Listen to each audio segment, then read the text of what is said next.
After the G20 summit in Argentina, the US-China trade war began to cool down after the talks between the US and Chinese presidents. India also got its Iran waiver after the sanctions. India has already made a huge military deals with Russia, and now India is going to get military bases in Russia and around the world, which might shock the US and Chinese to look India differently on the strategies to tackle Indian military and its capabilities. In New Delhi, the Navy is looking at a firm up a logistics support agreement with Russian Navy, which will enable the use of each other's assets and bases and making joint operation in more efficient forms.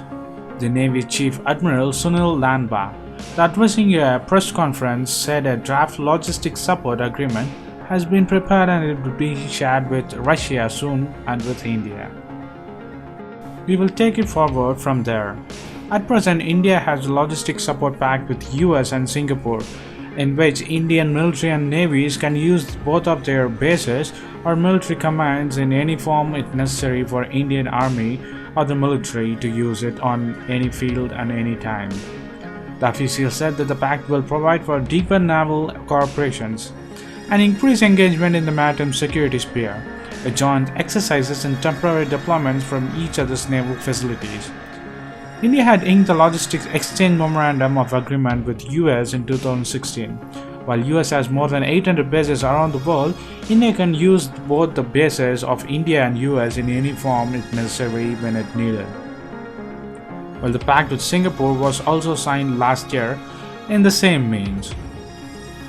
And while in the G20 summit in Buenos Aires, Argentina, Prime Minister of India Mr. Narendra Modi met French President Emmanuel Macron, and the two leaders discussed ways to deepen and diversify the bilateral strategic partnership by enhancing the trade and people-to-people ties. During their meeting on the sidelines of G20 summit on Saturday of December, the two leaders also discussed the common front against the terrorist financing and cooperation in maritime security, renewable energy and reform of international institutions. Prime Minister of India Mr. Modi also tweeted, "Had an excellent meeting with President Emmanuel Macron.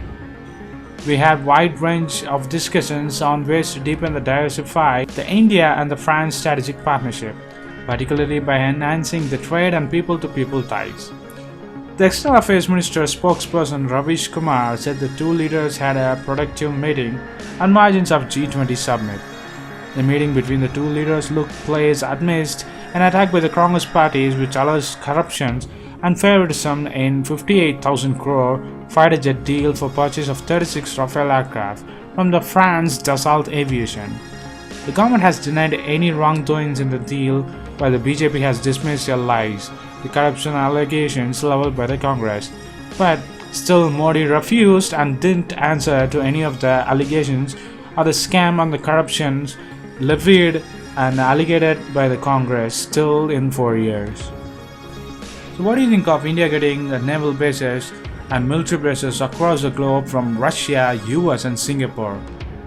Thus, India is becoming a real global power between 2020 to 25, or this emerging as the biggest threat to US, Russia, China and other countries.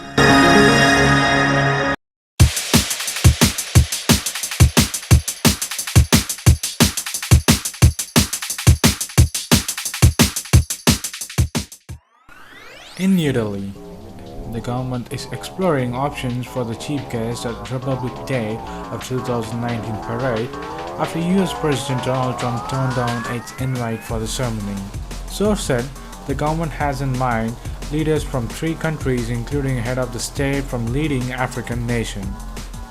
A person familiar with the source and the development said, "We have very little time for deciding on the chief guest and the process will be completed soon." Mr. Trump declined India's invitations to be the chief guest at the parade, citing pressing engagements, including a State of the Union addresses, around the time India will be celebrating its Republic Day. It came at the time when Indo-US ties have witnessed some strain after India went ahead and sealed a deal with Russia to procure a batch of S-400 air-to-defense missile systems, notwithstanding the US threat of punitive actions under CATSA. The source said India has already shortlisted names of 2 to 3 heads of the state for extending invitations to be the chief guest of the Republic Day parade. The source indicated that India was not exclusively looking at Trump's presence at Republic Day celebrations, that the various other options were also being explored. In July, the White House Press Secretary Sarah Sanders has said that Trump has received an invitation to India's visit, but no decision has been taken yet. I know that the invitation has been extended, but I don't believe a final decision has been made. I do know that both Prime Minister Narendra Modi of India has invited President Trump for a bilateral visit to India during their talks in Washington in June 2017. Every year, India invites world leaders to attend in its Republic Day celebrations. In 2015, then the US President Barack Obama had attended it as the chief guest, which was his second visit to India as an American president. This year, the leaders from 10 Asian countries had attended the Republic Day celebrations.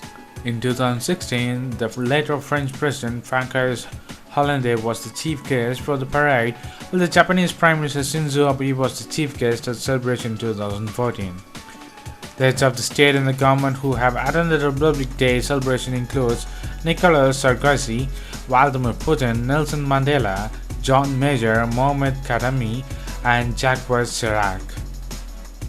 So what do you think of as India is looking as an alternative as Trump rejects the Republic Day invite, as he has more other works to do than sitting in a parade of India's Republic Day celebration?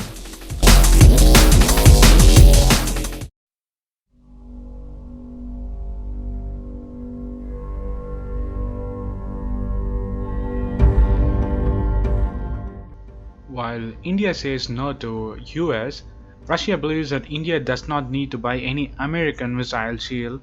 It is currently in discussion for since the Russian S-400 anti-aircraft missile launching system is better and a deal for it is likely to be signed between the two countries soon.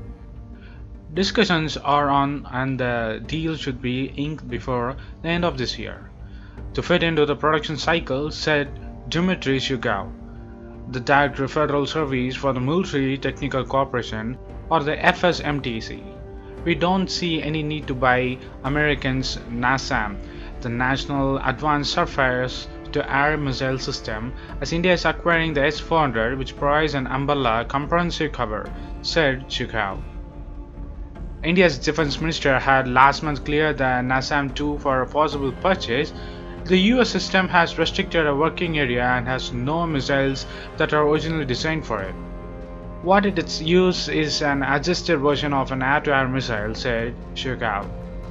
Arguing that the Russian air system is better, the official said that the final discussions are on for signing the S-400, and it will hopefully be done during the upcoming bilateral summit between India and Russia in October. We believe it is logical and natural that the contract is signed during the upcoming summit. There is no pressure, but we hope that it will get signed by the end of this year, he said. He said that the contract needs to be signed this year for S-400 procedures, AMAS and TAG, to fit the order into its production plans. The Russia is already supplying the air defense system to China and Turkey. The US recently gave India's possible purchase of the S-400 from its sanction on Russia, averting further complications in India-US ties. So what do you think of India saying no to US defense system and as usual saying yes and going with Russian missile system and its defense equipments?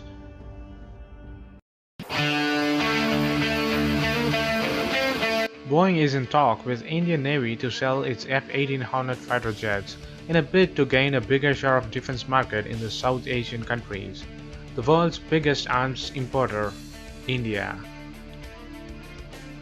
A lot of technical evaluation has to take place. Jenny Cunningham, Boeing's Vice President for Defense, Space and Security, told reporters at the air show in Singapore. The company is also seeing opportunities for its KC-49 multi-role tanker in India and the other countries, said Cunningham. Indian Navy last year invited proposal for 57 jets for its aircraft carriers, while the Air Force of India is seeking at least 100 planes. Boeing and Saab Avi have said both orders should be combined, which would make it the world's biggest fighter jet order in the play. Prime Minister Narendra Modi of India, who plans to spend $250 billion in the coming years on the defense equipment from fighter jets to guns and helmets, wants India and the local companies to get a share to enter into by calling on the foreign manufacturers to make the product locally. Boeing, Lockheed Martin corporations and others have said they will produce in India if they win a contract large enough to make investment worthwhile. Boeing expects the US to decide on the TX program in the mid-2018, said Cunningham. Boeing and Lockheed Martin are vying for a $16 billion opportunity to build the US Air Force new training jets, with foreign sales set to provide an additional boost, while rising of F-35 production and aging fleet of trainer aircraft drive plans to build 350 of TX jets in America. So what do you think of India to make world's biggest fighter jet order in history? Do you think these countries of US make defense companies will invest in India to make these defense equipments and jets and other things? Post your comments below, and if you like this video, please give a thumbs up and follow us on social networks and subscribe to our channel. And thanks for watching. This is WC Daily. Think big, think different. Bye.